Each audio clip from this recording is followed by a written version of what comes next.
की सरकार की जय हो। कुबेरेश्वर महादेव की जय। संत सद्गुरुदेव गौ माता की जय हो। चिंता संतान हंतार यत्पदानं ऋणवाक्सीनं तनीचार्याणां प्रणमामि मुहुः। यदुतो जन्तुवा सर्वदुःखातिगो भवेत् तमं सर्वदा वन्दे तमं आज्ञामति। चिन्ता संतानहन्तारो यत्पदानो ऋणवाक्सीनं तनीचार्याणां प्रणमामि मुहुः। यदुतो जन्तुवा सर्वदुःखातिगो भवेत् तमं सर्वदा वन्दे श्रीमद्वल्लभनन्दनम्। अज्ञानतिमिरान्धस्य ज्ञानञ्जनशलाकया चक्षुरुन्मीलितेन तस्मै श्रीगुरवे नमः। नमामि हृदये शेषे लीलाच्छिदब्धिशयनं लक्ष्मीसहस्रनाम्भिः सेव्यमानं कलादेवी। चतुर्भीष्व विस्तरा षड्विधायते योऽसौ पञ्चदा हृदये नमः। बोल विश्वनाथ भगवान की, महाकालेश्वर भगवान की जय। ओंकारेश्वर भगवान की जय।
नमः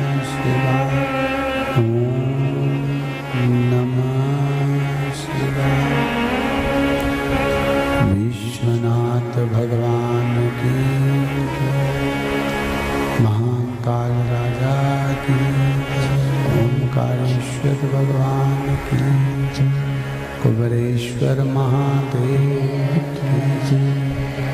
हर हर महादेव, हर हर महादेव, हर हर महादेव। काशी विश्वनाथ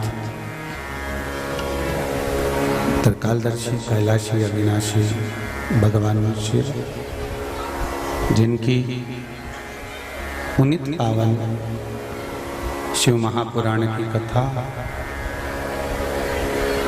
बाबा देवादिदेव महादेव की कृपा से अपन सभी को श्रवण करने का सौभाग्य प्राप्त हुआ है। बाबा कुबेर भंडारी कि ये पावन धरा कुबेरेश्वर धाम, जहाँ बाबा देवादिदेव महादेव की कृपा से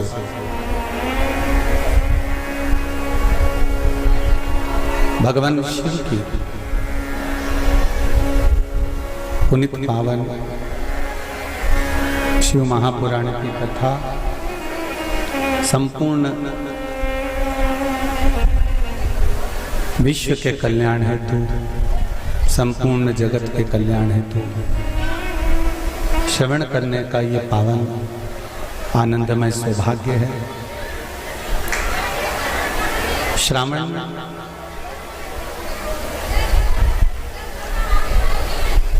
शिव महापुराण की कथा जो आप और हम श्रवण करने के लिए विराजमान हुए हैं। कथा के मुख्य यजमान श्री प्रमोद दुबे, श्रीमती महिमा जी दुबे इंदौर से, श्रीमती कल्पना राम किशोर जी बोरबन बैतूल से। बाबा देवादिदेव महादेव की कृपा से पावन शिव महापुराण कथा के मुख्य यजमान का पद ग्रहण किया। बहुत बहुत साधुवाद, धन्यवाद श्री प्रमोद जी दुबे जी को और श्री राम किशोर बोरबन जी को, जो इंदौर और बैतूल से यहाँ पधार कर श्रावण के महीने की ये प्रथम श्रावण शिव महापुराण की कथा को श्रवण करा रहे हैं और संपूर्ण विश्व का कल्याण कर रहे हैं।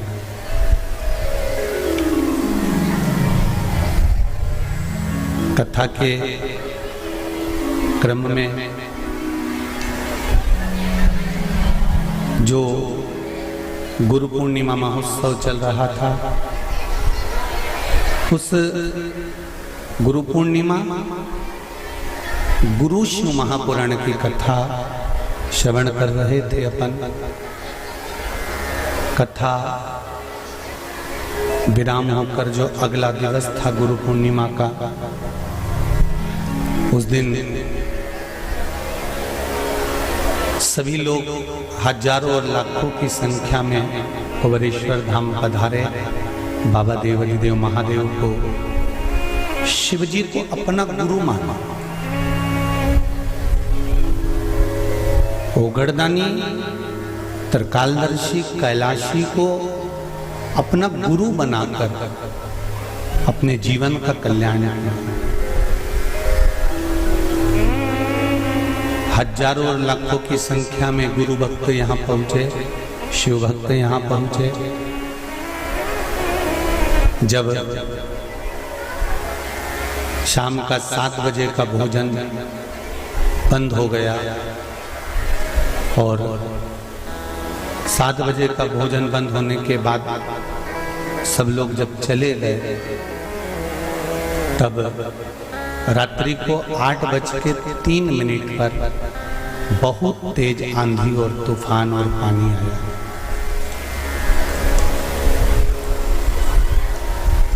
बिजली की रफ्तार भी उतनी तेज थी, पानी की रफ्तार भी उतनी तेज थी और हवा की रफ्तार भी उतनी तेज थी।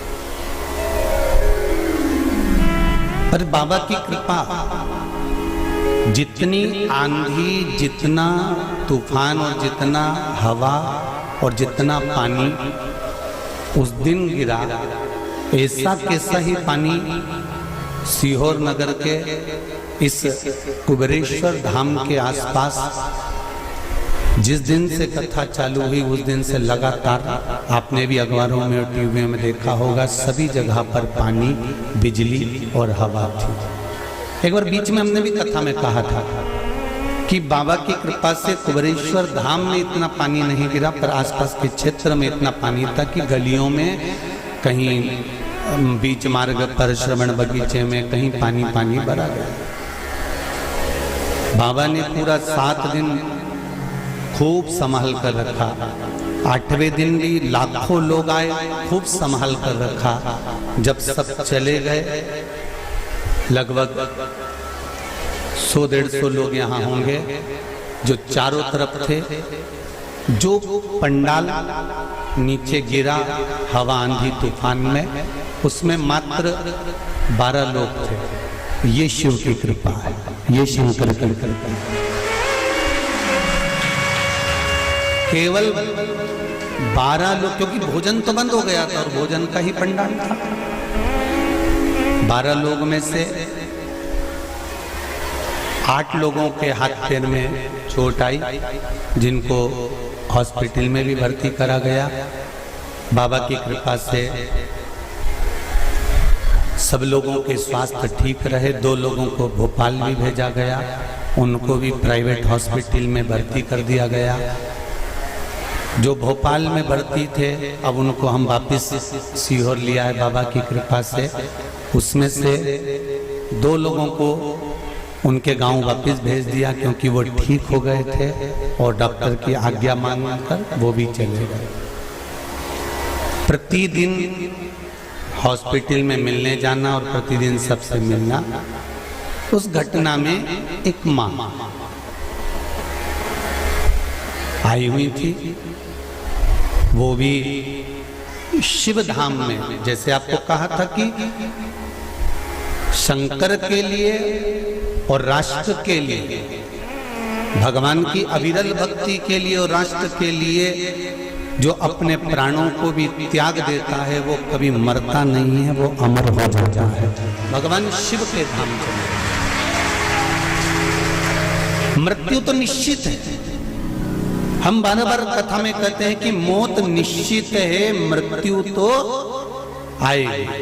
7 ताले में बंद कर दिया गया था राजा परीक्षित को। उसके बाद भी अनार का जो रस जा रहा था, जिस गिलास में जा रहा था, उस गिलास की पैंदी में तक्षक नाग छुपकर चले गया था और उसने डस लिया। जन्म होता है, माता के गर्भ से जब नाल कटती है, नाल कटने के समय पर हमारी मृत्यु की तारीख निश्चित कर दी जाती है कि कितनी बजे, कितने क्षण, कितने पल, कितनी घड़ी और कौन स्थान पर जाकर हमारे प्राण छूटेंगे। मृत्यु आई, बाथरूम से बाहर निकले, पांव फिसल गया, मर गए। एक मौत वो भी होती है। एक एक्सीडेंट हुआ, उसमें मर गए, एक मौत वो भी होती है। और एक मेरे अमरनाथ, केदारनाथ, बद्रीनाथ, वैष्णो देवी आदि तीर्थों में कभी कभी ऐसी घटनाएं घट जाती हैं, तीर्थ स्थान पर ऐसी घटना घट जाती है जहां जीव के प्राण चले जाते हैं, तो वो फिर जन्म नहीं ले पाते, परमात्मा की शरणागति को प्राप्त कर लेते हैं। ये अमर तत्व में मृत्यु तो आना है, चाहे आज हम हो चाहे तुम हो। कोई अमरभूति खाकर जन्मा नहीं, मृत्यु निश्चित है, आएगी। पर भगवान का भजन करते करते, राम नाम, कृष्ण नाम, शिव नाम लेते लेते हमारे प्राण जब जाएं, भगवान की अविरल भक्ति में जब हमारे प्राण जाएं, तो समझ लो कि ये भगवान की हमको दिया गया अंतिम जन्म है। और इस जन्म के बाद अब हमारा कोई जन्म नहीं, अब हम उस परमात्मा की शरणागति में जाकर पहुंच गए।